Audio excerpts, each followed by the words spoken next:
অন্ধ মানুষ পর্যন্ত যাদের হাত থেকে পরিত্রাণ পায় না, এই মানুষগুলো পৃথিবীর জমিন থেকে এমন ভাবে বিদায় নেবে, শুধু একটাবার পিছনের ইতিহাসের দিকে তাকায় দেখে এই পর্যন্ত যারা মানুষের উপরে জুলুম করেছে, নির্যাতন করেছে, অত্যাচার করেছে, একজন ব্যক্তিও সম্মান নিয়ে দুনিয়ার জমিন থেকে বিদায় নিতে পারে না।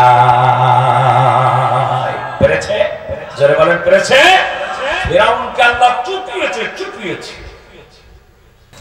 আসসালামু আলাইকুম ওয়া রাহমাতুল্লাহি ওয়া বারাকাতুহু।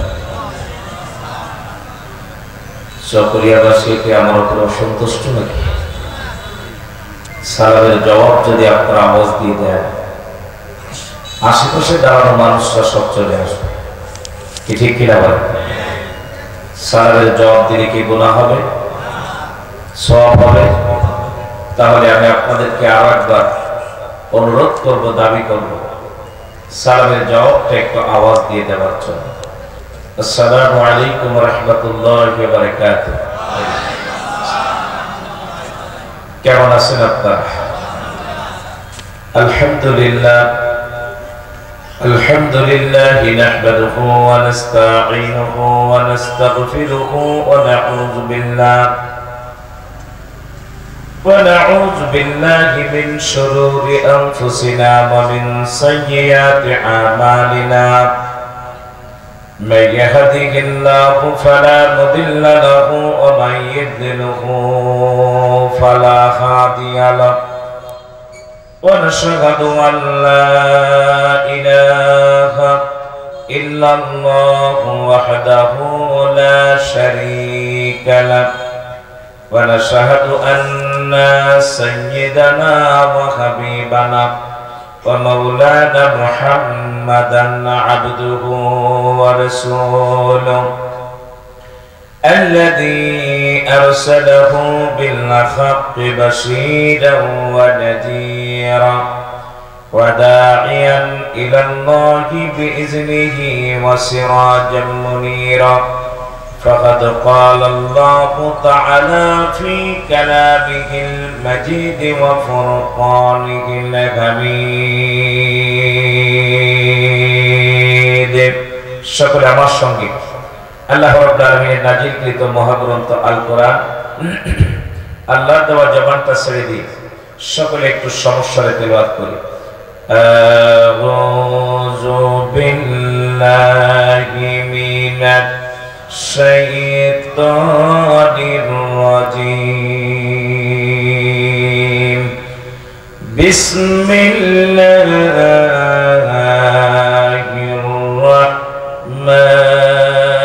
রাহমানির রাহিম। আলিফ লাম মিম।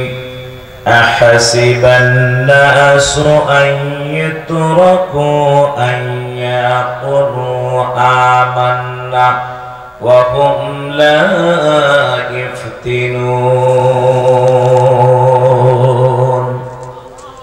صدق الله العظيم. وقال رسول الله صلى الله عليه وسلم: من أحب لله وأبغض لله وأتى لله وبنى لله فقد استكمل الإيمان، أو كما قال النبي صلى الله عليه وسلم. وقال تعالى مخبرا وآمرا في حبيب شانه: إن الله وملائكته يصلون على النبي يا أيها الذين آمنوا صلوا عليه وسلموا تسليما. اللهم صل على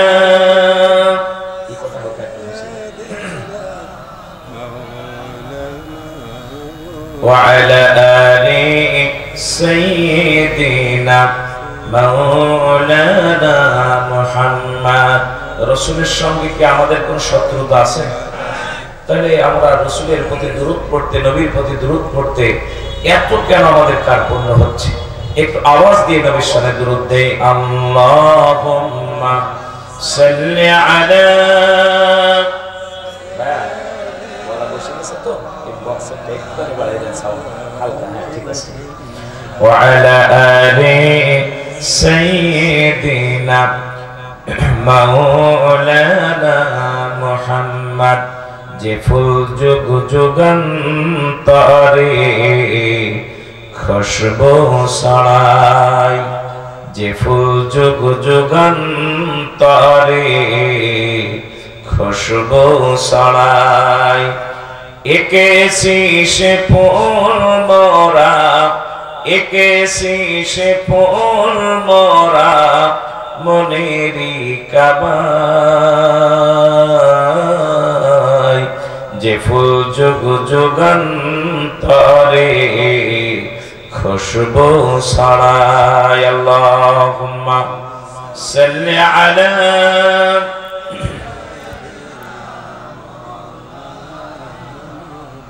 ওয়া আলা আলি সাইয়্যিদিনা মাওলানা মুহাম্মদ।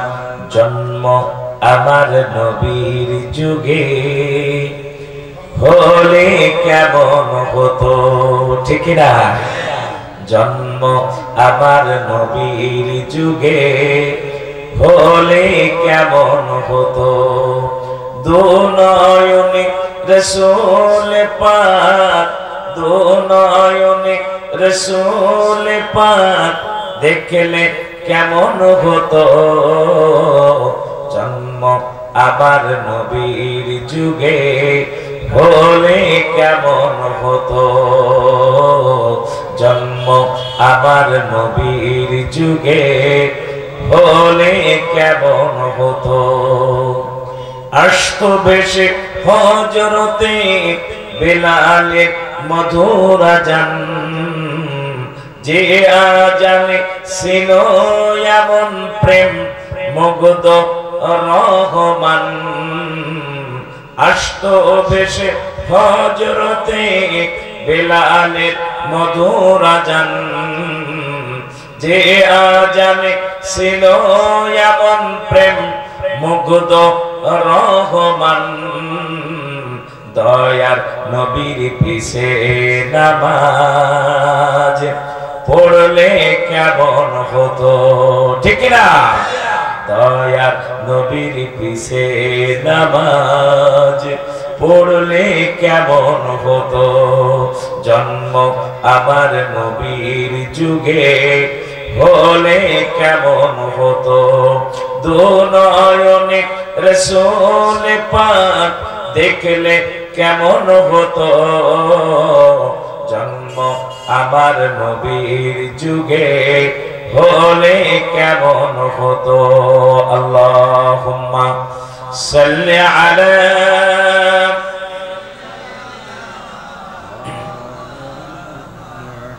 ওয়া আলা আলি সাইয়্যিদিনা মাওলানা মুহাম্মদ। দিনে কত আলোচনায় থাকতাম আমি অধম, সামনে রাসূল পাক হতো পাশে সাহাবাগণ। দিনে কত আলোচনায় থাকতাম আমি অধম, সামনে রাসূল পাক হতো পাশে সাহাবাগণ। আবু বকর ওমর ওসমান আলী সঙ্গী কেমন হতো, ঠিক না? আবু বকর ওমর ওসমান আলী সঙ্গী কেমন হতো। জন্ম আমার নবীর যুগে হলে কেমন হতো, দুনয়নে রাসূল পাক দেখলে কেমন হতো। জন্ম আমার নবীর যুগে হলে কেমন হতো। আল্লাহুম্মা সাল্লি আলা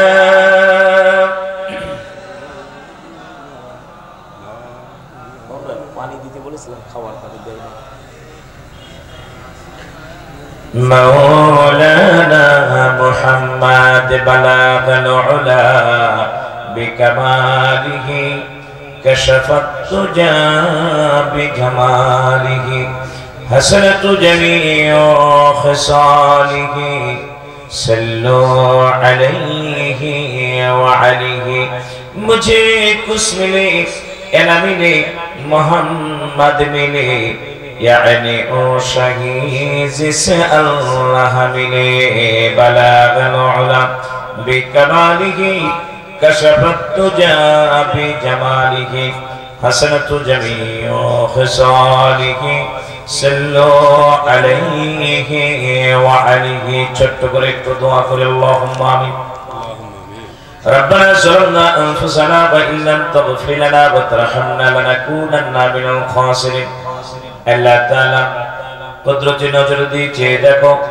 বাংলাদেশের স্বনামধন্য ঐতিহ্যবাহী নান্দনিক জেলা কক্সবাজার জেলার চকরিয়া উপজেলার রব্বুল আলামিন অন্তর্গত পূর্ব বড় বেওলা 5 নম্বর ওয়ার্ড কালাগাজী শিকদারপাড়া আল আমিন ইসলামী যুব সংগঠনের উদ্যোগে আল্লাহ তাআলা অষ্টম বার্ষিকী ঐতিহাসিক সিরাতুন নবী সাল্লাল্লাহু আলাইহি ওয়াসাল্লাম মাহফিলের আয়োজন যারা করেছেন শোনার জন্য জেনেছেন বলার জন্য জেনেছেন রব্বুল আলামিন বিশেষ করে না বললে না এই কক্সবাজারে 12টি বছর এক এক করে এসেছি এত সুন্দর চমৎকার সাউন্ড সিস্টেম রব্বুল আলামিন আজকে পেয়ে গেলাম আর সাত্তার ডেকোরেশন সুন্দর সাউন্ড লাইটিং প্যান্ডেল মাধ্যম দিয়ে যে সার্বিক সহযোগিতা করছে কিয়ামতের কঠিন মুসিবতের কালে এই মাহফিলখানা আমাদের জন্য নাজাতের জারিয়া বানায়া দিবা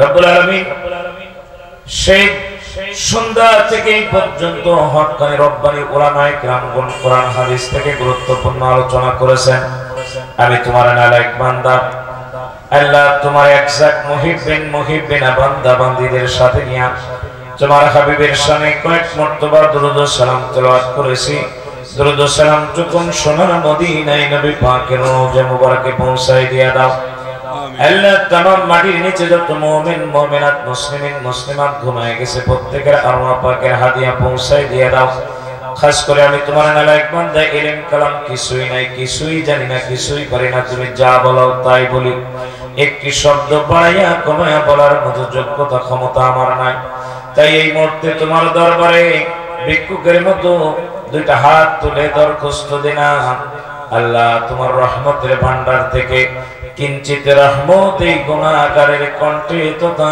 এই মজলিসের উপরে দান করে দাও ইয়া রব करम तो अगर करे ओ बद्दे जुबा को जो दिल पर असर करे रब्बना तकब्बल मिन्ना इन्नका अंतस समीउल अलीम व तब अलैना या मौलाना इन्नका अंतत तव्वाबुर रहीम वजअल आखिर कलामिना इंदल मौत ला इलाहा इल्लल्लाह मुहम्मदुर रसूलुल्लाह तुझे ला इलाहा أرجو لا إله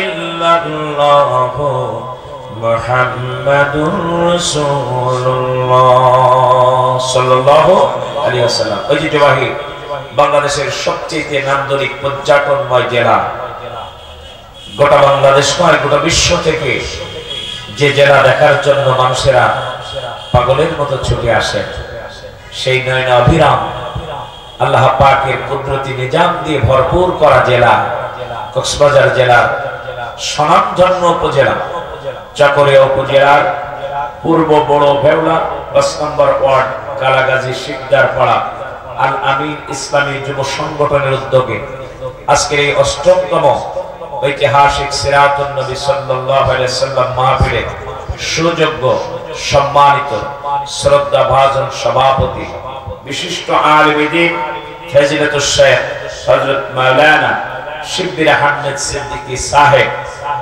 দ্বিতীয় অধিবেশনের সম্মানিত সভাপতি জনাব আলহাজ হযরত মাওলানা আব্দুস সালাম সাহেব আতালাল্লাহু উমরাহু ওয়া বারাকাল্লাহু ফি হায়াতি সকলে আল্লাহুম্মা আমিন আজকের মাহফিলের প্রধান আকর্ষণ বিশিষ্ট আলেম নন্দিত মুফাসসির জনাব শাইখ মুফতি শামীম মজুমদার সাহেব, চেয়ারম্যান শানে সাহাবা খতিব কাউন্সিল বাংলাদেশ, আলোচনা পেশ করেছেন আমার আগে। অত্যন্ত চমৎকার এবং প্রাঞ্জল ভাষায়, শৈল্পিক কারুকার্য খচিত ভাষায় জনাব হযরত মাওলানা শোয়াইবুল ইসলাম সাহেব আলোচনা পেশ করেছেন। হযরত মাওলানা আমিনুল ইসলাম মুকুল ভাই আলোচনা পেশ করেছেন। মাওলানা উসমান গনি সাহেব আলোচনা পেশ করেছেন। মাওলানা জাফর আলম সাহেব। আজকের মাহফিলের প্রধান অতিথি জনাব কামরুজ্জামান সোহেল সাহেব, বিশিষ্ট সমাজসেবক ও শিক্ষা অনুরাগী, বিশেষ করে আমার অত্যন্ত প্রিয় ভাই আব্দুল্লাহ আল মামুন সহ জাতির শ্রেষ্ঠ সন্তান হাজারাতুল উলামায়ে কেরাম, উপস্থিত দিনদার পরহেজগার খুদাবীর মুত্তাকি মুসলমান ভাই এবং বাবাজিরা, সমবয়স্ক যুবক ভাইরা, স্নেহের কচিকাচারা, পর্দার অন্তরালে অবস্থানরত সম্মানিত মা এবং বোনেরা, আল্লাহ তাবারক ওয়া তাআলার দরবারে লাখো কোটি শুকরিয়া আদায় করছি যে আল্লাহ রাব্বুল ইজ্জাতুল জালাল আপনাকে আমাকে আজকের এই কোরআনের মাহফিলের জন্য কবুল করেছেন। এজন্য আপনারা খুশি না বেজার? জোরে বলেন, বেশি না কম? তাই যদি হয়ে থাকে পাঁচ থেকে মাথা পর্যন্ত যত শক্তি আছে সকল শক্তির মালিক কে? আপনার আমার জীবনের মালিক কে? আপনার আমার মরণের মালিক কে? আপনার আমার সম্পদের মালিক কে? সেই আল্লাহ রাব্বুল আলামিনকে খুশি করার জন্য কোন ইমাম মুয়াজ্জিন, কোন মাহফিল কমিটি, কোন বক্তা, কোন শ্রোতা, কোন নেতা নেত্রী নয়, গোটা পৃথিবীর একচ্ছত্র মালিক, একচ্ছত্র অধিপতি আল্লাহ রাব্বুল আলামিনকে খুশি করার জন্য পাপ থেকে মাথা পর্যন্ত যত শক্তি আছে সকল শক্তি কণ্ঠে এনে আহত সিংহের মতো গর্জন করে আল্লাহ রাব্বুল আলামিনের শুকরিয়া আদায় করব। কারো জবান যেন বন্ধ না থাকে, আওয়াজ দিয়ে বলুন আলহামদুলিল্লাহ।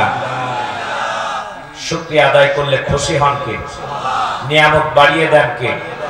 কথা আমার না আল্লাহ। আল্লাহ রাব্বুল আলামিন কি বলেন? লা ইন শাকারতুম লা আযীদান্নাকুম ওয়া লা ইন কাফারতুম ইন্না আযাবি লাশাদীদ। আল্লাহু আকবার বলা যাবে না? আল্লাহ রাব্বুল আলামিন কি বলেন? বান্দা যখন আমার নিয়ামতের শুকরিয়া আদায় করে, আমি আল্লাহ রাব্বুল আলামিন বান্দার নিয়ামত বানায়া দেই। আর নিয়ামতের শুকরিয়া যখন আদায় না করে, না শুকরিয়া আদায় করে, আমি আল্লাহ রাব্বুল আলামিন শক্ত আযাবে, কঠিন আযাবে গ্রেফতার করি। ঠিক কিনা? এই জবান, এই হাত, এই চোখের দৃষ্টি শক্তি সব আল্লাহ রাব্বুল আলামিনের নিয়ামত। ঠিক কিনা? আমার মুসলমান ভাই, আপনাকে আমাকে নিয়ামতময় দুইটা চোখ দান করেছে, কিন্তু আল্লাহ পাক যাদের চোখ দান করে নাই একমাত্র তারাই জানে চোখ না থাকার কি যন্ত্রণা। ঠিক না?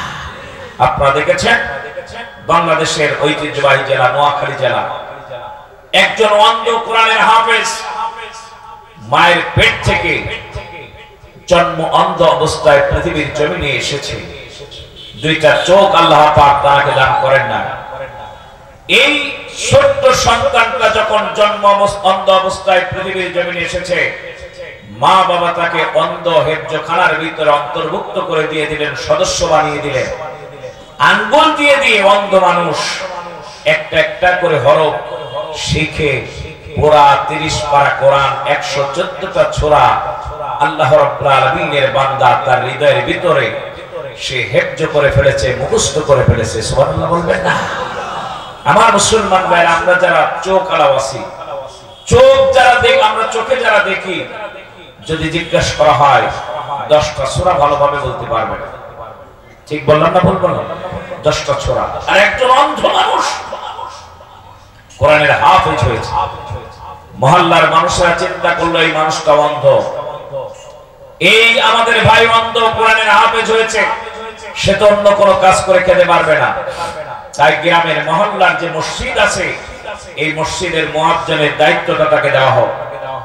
লাঠি ভর দিয়ে দিয়ে আন্দাজ করে করে এই আল্লাহ রাব্বুল আলামিনের বান্দা আল্লাহর ঘর মসজিদে এসে আযান দিয়ে আল্লাহর মুমিন বান্দাদের, নামাজি বান্দাদেরকে মসজিদে আহ্বান করে, কিন্তু আফসোস হলো ওই মহল্লার একজন পিতৃ পরিচয়হীন চারুর সন্তান, অন্ধ কোরআনের হাফেজ, এলাকার মসজিদের মুয়াজ্জিন, তার নামে মিথ্যা গাড়ি পোড়ানো মামলা দিয়েছে। এ কখনো বৈধ সন্তান হতে পারে না, এ হলো তার মা বাবার চারুর সন্তান ছাড়া এমন কাজ করতে পারে না, ঠিক কিনা? আমার মুসলমান ভাই, যে মানুষটা চোখে দেখে না সে গাড়িতে আগুন দিতে পারে? জোরে বলেন পারে? যারা এই কাজ করতে পারে এদের শরীরের ভিতরে আবু জেহেল, আবু লাহাবের চাইতে আরো ফিরআউনের রক্ত প্রবাহিত। এরা পৃথিবীর জমিনে কখনো বৈধ হতে পারে না, ঠিক কিনা? এদের ব্যাপারে আল্লাহ রাব্বুল আলামিন 1400 বছর আগে কোরআনের আয়াত নাযিল করে দিয়েছেন, উলাইকা কাল আনআম বাল হুম আদাল, এরা হলো চতুষ্পদ জানোয়ার, তার চাইতে নিকৃষ্ট। যারা সমাজের একজন অন্ধ কোরআনের হাফেজ, তার নামে গাড়ি পোড়ানো মামলা দিতে পারে, এরা কখনো এই পৃথিবীর জমিনে চতুষ্পদ জানোয়ারের চাইতে ভালো হতে পারে না, ঠিক কিনা? আমার মুসলমান ভাইরা, জাতি আজ কোথায় চলে গিয়েছে? জাতির আজকে অধঃপতন, যে একটা অন্ধ মানুষ পর্যন্ত এই মানুষের কাছ থেকে, জানোয়ারদের কাছ থেকে আজ পর্যন্ত পরিত্রাণ পেল না। ফিরআউন এদের কাছে হার মানবে। ফিরআউনের চরিত্র মনের থেকে ভালো ছিল, ফিরআউন এত টর্চার নির্যাতন করে নাই সেই সময়ের ইমানদারদের উপর, ঠিক কিনা? আমার মুসলমান ভাইরা, এটা জাতির জন্য একটা পরীক্ষা চলে এসেছে, ঈমানের পরীক্ষা। ওই অন্ধ হাফেজ যখন হাইকোর্টের বারান্দায় এসেছিলেন জামিন নেওয়ার জন্য, অন্ধ মানুষ, সমস্ত মিডিয়া তার সামনে চলে গেছে। আপনারা দেখেছেন না সোশ্যাল মিডিয়া, ফেসবুকের মাধ্যমে দেখেছেন? আমার চোখে পানি এসে গেল। আহা, এই পৃথিবীতে আমরা দুইটা সূরা মুখস্থ করতে গেলে আমাদের গায়ের ঘাম ঝরে যায়, আর সে মানুষটা অন্ধ অবস্থায় কোরআনের হাফেজ হলো। একবার বুক কাঁপলো না ওই জানোয়ারের? সেই মানুষটার নাম আমি কিভাবে ঢোকাই? মিডিয়ারা এসে তার সামনে যখন ধরেছে, ওই লোকটা অত্যন্ত আনন্দে চিত্তে বললেন, আমি মায়ের পেট থেকে অন্ধ অবস্থায় পৃথিবীতে এসেছি, আমি কোরআনের হাফেজ হয়েছি, আমি মসজিদের মুয়াজ্জিনের দায়িত্ব পালন করি, আমি তো চোখে দেখি না, অথচ তারা আমার নামে গাড়ি পোড়ানো মামলা দিয়েছে। তারা জিজ্ঞেস করলো আপনাকে জামিন দিবে কিনা? বলে সেটা তো আমি জানি না, তবে আমার এই অবস্থা অবস্থ দেখলে আশা করি বিচারপতি আমাকে জামিন দিবে, এটা আমার বিশ্বাস। চিৎকার দিয়ে বলো সুবহানাল্লাহ। আমার মুসলমান ভাইরা, যে দেশের 70 বছরের বৃদ্ধা নমরুদকে আল্লাহ জুতা পিটা করেছে, ডাব্লু বুশকে আল্লাহ পাক জুতা পিটা করেছে, ঠিক না? আপনারা নিজের চোখে যেটা দেখেছেন, আমরা বইতে পড়েছি সেটা হলো আলাদা ইতিহাস, নিজের চোখে দেখেছি। ইরাকের অসংখ্য নারী এবং পুরুষদের উপরে নির্যাতনের স্টিম রোলার চালিয়েছিল ডাব্লু বুশ। ইরাকের মা বোনদের সতীত্ব নষ্ট করেছিল আমেরিকার ওই পেটুয়া বাহিনী। যেমনটা আমাদের দেশে আমাদের বোনদের সতীত্ব নষ্ট করে সেঞ্চুরি উৎসব পালন করে, তাদের বিরুদ্ধে কোনো অ্যাকশন হয় না। কোরআনের পাকে আল্লামা সাঈদী সাহেবের ব্যাপারে 3 মাইল দূরের থেকে তারা দেখতে পেয়েছে আল্লামা সাঈদী দর্শন করেছে, এর চাইতে মিথ্যা পৃথিবীতে আর কিছু হতে পারে না, ঠিক না? আমার মুসলমান ভাই, 100 মেয়েকে ধর্ষণ করার পরে তাকে বাহবা দিয়ে দেশের বাইরে পাঠায়, আর কোরআনের পাখি যার বিরুদ্ধে একটা কালিমা লেপন করার সুযোগ নাই, তার বিরুদ্ধে মামলা দিয়ে বলে 3 মাইল দূরের থেকে দেখেছে সে ধর্ষণ করেছে। মানে শকুনের চোখের চাইতে আর পাওয়ার বেড়ে গেছে ওর চোখে, শয়তানের চোখে। আল্লাহ রাব্বুল আলামিন কিয়ামতের ময়দানে এগুলোর চোখ বন্ধ করে তারপরে উঠাবে, ঠিক কিনা? আমার মুসলমানদের, এই জন্য আল্লাহ রাব্বুল আলামিন এই পৃথিবীতে তাদের ব্যাপারে কোরআনের আয়াত 1450 বছর আগে নাজিল করে দিয়ে দিলেন আমার আল্লাহ। ইন্নাল্লাযীনা ফাতানুল মুমিনিনা ওয়াল মুমিনাতি সুম্মা লাম ইয়াতুবু ফালাহুম আযাবু জাহান্নামা ওয়া লাহুম আযাবুল হারিক। আল্লাহু আকবার বলুন না। আল্লাহ পাক ডাক দিয়ে বলেন, এই পৃথিবীতে যারা নিরীহ ঈমানদার নারী এবং পুরুষদের উপরে অন্যায়ভাবে নির্যাতন চালিয়েছে, টর্চার করেছে, মামলা দিয়েছে, হামলা দিয়েছে, মালামাল করক করেছে, সম্পদ করক করে নিয়েছে, সম্মানের হানি করেছে, ক্রস ফায়ার দিয়েছে, ফাঁসিতে ঝুলিয়েছে, বিষ প্রয়োগ করে পৃথিবীর জমিন থেকে শহীদ করে দিয়েছে, আমার আল্লাহ পাক রব্বুল আলামিন ডাক দিয়ে বলেন, এই মানুষগুলো যদি তওবা করে ফিরে না আসে, আযাবু জাহান্নাম ওয়া লাহুম আযাবুল হারিক, আমি আল্লাহ রব্বুল আলামিন জাহান্নামের আযাব তাদের জন্য নির্ধারণ করেছি, এর চাইতে শক্ত আযাব তাদের জন্য আছে। যারা অন্যায়ভাবে ঈমানদারদেরকে নির্যাতন করে, ঈমানদাররা সেটা মাথা পেতে মেনে নেয়, ঠিক না? কারণ এই পৃথিবীতে তাদের একটাই অপরাধ, আল্লাহর কোরআনকে ভালোবেসেছে, আল্লাহর দ্বীনকে ভালোবেসেছে, আল্লাহ এবং রাসূলের পরে কোরআনের উপরে তারা ঈমান এনেছে। এই একটা অপরাধ ছাড়া তাদের বিরুদ্ধে কোনো অপরাধ নাই। অপরাধী তো তারাই যারা ব্যাংক চেটে পুচে খেয়ে, সুইস ব্যাংকের ভিতরে টাকা ঢুকে, বেগম পাড়ায় জমি কিনে, ঘর কিনে, অবৈধ নারীদের সঙ্গে মাসের পর মাস, বছরের পর বছর অবৈধভাবে জেনা এবং ব্যভিচারে লিপ্ত হয়েছে। এরাই হলো এক নম্বর অপরাধ। তাদের অপরাধগুলো এদেশের আলেম উলামার উপরে চাপিয়ে তাদেরকে এই পৃথিবীর জমিনে কালার করতে চায় ওই হারামখোরেরা, ঠিক কিনা?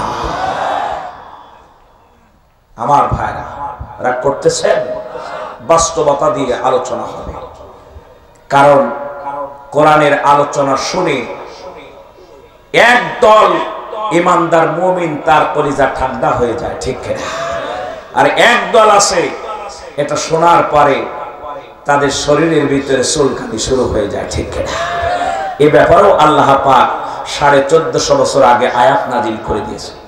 আল্লাহ রাব্বুল আলামিন ডাক দিয়ে বলেন, ঈমানদার তো তারা যাদের সামনে কোরআনের আয়াতের তেলাওয়াত করা হয়, কোরআনের ব্যাখ্যা করা হয়, তাফসীর করা হয়, দার্স দেওয়া হয়, কোরআনের নির্দেশগুলো তাদের সামনে ঢেলে দেওয়া হয়। আর এইগুলো যখন তারা পায়, ঈমানদাররা তাদের কলিজা সিক্ত হয়ে যায়, আল্লাহর প্রতি ভালোবাসা বেড়ে যায়, আল্লাহ রাব্বুল আলামিনের প্রতি তাদের ভালোবাসা এত পরিমাণে বেড়ে যায়, কখন ঘন্টার পর ঘন্টা পার হয়ে যায়, ঈমানদার বান্দা বান্দি বুঝতে পারে না। ওয়া ইযা তুলিয়াত আলাইহিম আয়াতুহু সাদাতুহুম ঈমানাও ওয়া আলা রাব্বিহিম ইয়াতাওয়াক্কালুন।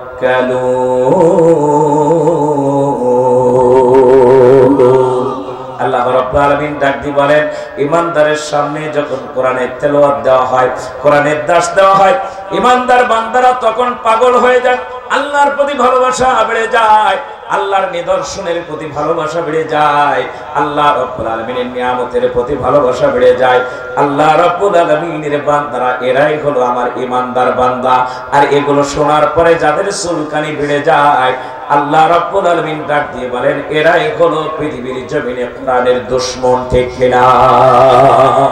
এরাই হলো কোরআনের চূড়ান্ত দুশমন।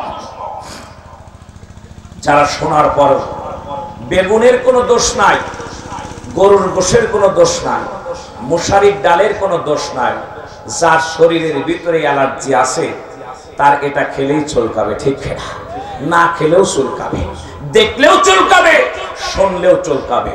সমাজের বুকে এমন কিছু মুনাফিক আছে যারা কোরআনের আলোচনা শোনার পরে তাদের শরীরের ভিতরে যন্ত্রণা শুরু হয়ে যায়, চুলকানি শুরু হয়ে যায়, ঠিক কিনা?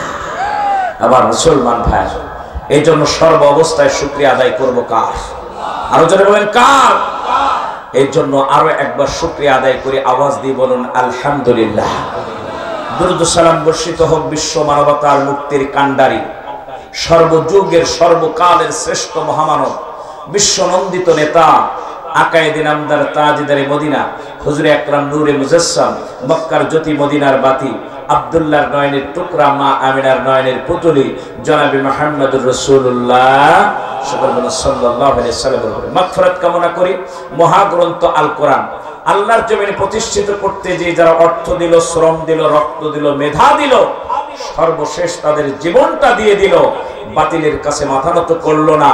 অনেক সম্পদের, উপহারের, উপঢৌকনের, বিভিন্ন ধরনের বিভিন্ন দিক থেকে অফার পাওয়ার পরেও যারা এই অফার গ্রহণ করে নাই, যারা জালেমবাজ, জালেম শাহীদেরকে জান্নাতের সার্টিফিকেট প্রদান করে নাই, নিজের চেয়ারকে সমুন্নত রাখার জন্য, নিজের পকেটকে ভারী করার জন্য, আল্লাহ পাকের কোরআনকে জীবনের একমাত্র সম্পদ মনে করে জেল জুলুম সবকিছু মাথা পেতে গ্রহণ করে আল্লাহ রাব্বুল আলামিনের একজন মহাক্কানি, একজন প্রকৃত ঈমানদার হিসেবে এই পৃথিবীর জমিনে বিবেচিত হয়েছেন। আল্লাহ রাব্বুল আলামিন তাদের এই ত্যাগ এবং কোরবানিকে কবুল মঞ্জুর করুন, বলুন আমিন। আরো জোরে বলুন আমিন। আমার মুসলমান ভাইরা, আমি আপনাদের সামনে বেশিক্ষণ সময় নেব না। স্বল্প সময়ের ভিতরে আমি শুধুমাত্র সামারি সাবস্টেন্সটা আপনাদের সামনে উপস্থাপন করে আমার সম্মানিত শ্রদ্ধা ভাজন বিশ্বনন্দিত মুফাসসিরে কোরআন প্রধান মেহমান আসার সাথে সাথেই আমি আপনাদের থেকে বিদায় নেব ইনশাআল্লাহ। আমি একটা আয়াতের শুধুমাত্র আলোচনা আপনাদের সামনে করতে চাই। একটা আয়াতের আলোচনা আমি করে শেষ করতে পারবো না, কারণ এ কথা আমার না, এ কথা কার? আরো জোরে বলেন কার? আল্লাহ রাব্বুল আলামিন ডাক দিয়ে বলেন, ওয়াল্লাউ কানাল বাহরু মিদাদান লিকালিমাতি রাব্বি লানাফিদাল বাহরু ক্বাবলা আন তানফাদা কালিমাতু রাব্বি ওয়ালাউ জি'না বিমিসলিহি মাদাদা। আল্লাহ রাব্বুল আলামিন ডাক দিয়ে বলেন, গোটা পৃথিবীর 3 ভাগের 2 ভাগ হলো পানি, আর 1 ভাগ হলো জমিন, 1 ভাগ হলো মাটি। আল্লাহ পাক ডাক দিয়ে বলেন, 2 ভাগ পানি, সাগর, মহাসাগর, নদ নদী, খাল বিল, পুকুর ডোবা, পানির ব্যাপারে আপনাদের সামনে ওয়াজ করা লাগবে না, কারণ পানির সঙ্গে আপনারা যত বেশি ওতপ্রোতভাবে জড়িত, বাংলাদেশের কোনো মানুষ এতভাবে জড়িত না, ঠিক না? কারণ সব তো আপনাদের এখানে মানুষ পানি দেখার জন্য চতুর্দিক থেকে ছুটে আসে সমুদ্র সৈকতে একটু আনন্দ বিনোদন একটু উপভোগ করার জন্য, সমুদ্রের ঢেউ উপভোগ করার জন্য। আর এই সমুদ্রের ঢেউ সেই সময় ভালো লাগে চাঁদনি রাতে, যখন আপনি সাগরের কিনারায় দাঁড়িয়ে থাকবেন, চাঁদের স্নিগ্ধ আলো যখন পানির উপরে পড়তে থাকবে, আর পানিগুলো যখন আপনার দিকে ধেয়ে আসবে, মনে হবে যেন আল্লাহ রাব্বুল আলামিন এক এক ঝুড়ি মুক্তা আপনার সামনে এনে ঢেলে দিচ্ছে, ঠিক কিনা? আমার মুসলমান ভাইরা, এ হলো আমার আল্লাহ পাকের এক শৈল্পিক নৈপুণ্য। এটা দেখার পরে মানুষের হৃদয়টা সিক্ত হয়ে যায়, ঠিক কিনা? আমার মুসলমান ভাইরা, আল্লাহ পাক ডাক দিয়ে বলছেন, সাগর, মহাসাগর, নদ নদী, খাল বিল, পুকুর ডোবার ভিতরে যত পানি আছে, সব পানি যদি এক জায়গায় করে কালি বানানো হয়, আর এক ভাগ জমিনের উপরে যত বৃক্ষ রাজি আছে কেটে কেটে কেটে কেটে ছোট ছোট করে যদি কলম বানানো হয়, এই কলম আর ওই কালি দ্বারা মহাগ্রন্থ আল কোরআনের যদি ব্যাখ্যা লেখা শুরু হয়ে যায়, মহাগ্রন্থের মালিক আপনার আমার মালিক, মহাবিশ্বের মালিক আল্লাহ পাক ডাক দিয়ে বলেন, পানি ফুরিয়ে যাবে, কালি ফুরিয়ে যাবে, কলম শেষ হয়ে যাবে, আল্লাহ পাকের কালামে পাকের ব্যাখ্যা লিখে শেষ করা মানুষের পক্ষে সম্ভব হবে না। কোরআনের পাখি 50টা বছর বাংলাদেশ সহ গোটা পৃথিবীর মুসলিম দেশগুলোতে কোরআনের আলোচনা করেছে, ব্যাখ্যা দিয়েছে। এই চট্টগ্রামের প্যারেড ময়দানে দীর্ঘদিন তিনি কোরআনের তাফসীর করেছে। আজ পর্যন্ত ইমানদারের তাফসীর শুনে পিপাসা মেটে নাই, মেটে নাই, মেটে নাই, ঠিক কিনা? এ হলো কোরআনের মুজিজা, ঠিক কিনা? অতএব আমি এই স্বল্প সময়ের ভিতরে আপনাদেরকে কোরআনের ব্যাখ্যা করে শুনিয়ে শেষ করতে পারবো না। তারপরও সামনের দিকে এগিয়ে যায়, যতদূর যেতে পারি ততদূর যে আমি ব্রেক করে আপনাদের কাছ থেকে বিদায় নেব। আল্লাহ রাব্বুল আলামিন যেন তৌফিক দান করেন। আমা তৌফিকি ইল্লা বিল্লাহ। সকলে বলেন আল্লাহুম্মা আমিন। আমার মুসলমান ভাইরা, আমি আপনাদের সামনে কোরআনুল কারীমের সূরাতুল আনকাবুত, কি সূরা? সূরা আনকাবুত এর 2টা আয়াত তেলাওয়াত করেছি। 2টা আয়াত চলে যাচ্ছে। আচ্ছা ঠিক আছে, আলহামদুলিল্লাহ। এই বয়সে এখনো পর্যন্ত কোরআনের খেদমত দিয়ে যাচ্ছেন। 87 বাবা 87, আলহামদুলিল্লাহ আলহামদুলিল্লাহ। এখনো সুস্থ, আমার থেকে সুস্থ। আল্লাহ রাব্বুল আলামিন চেহারাও এখনো কমলা লেবুর মতো। আল্লাহ পাক হায়াতে তাইয়্যিবা সিফাতে কুল্লিয়া দান করুক, বলুন আমিন। এই রাহবাররা যখন চলে যাবে তখনই বুঝতে পারবো অভাবটা কি, ঠিক কিনা? কোরআনের পাখি চলে গেছে, এখন আমরা বুঝতেছি তার অভাবটা কি। এই পৃথিবীতে কি অভাব মনে করছে? গোটা পৃথিবী যেন এক ফোঁটা পানির জন্য অপেক্ষা করছে, মরুভূমির মতো খা খা করছে, ঠিক কিনা? সূরাতুল আনকাবুত 29 নম্বর সূরা। এই সূরাটি মক্কায় অবতীর্ণ হয়েছে। আনকাবুত শব্দের অর্থ হচ্ছে মাকড়সা। আনকাবুত শব্দের অর্থ কি? মাকড়সা। আল্লাহ রাব্বুল আলামিন মাকড়সার নামে একটা সূরা নাজিল করে দিয়ে এটা বুঝিয়েছেন, এই পৃথিবীতে যারা আল্লাহর দ্বীনের জন্য, ইসলামের জন্য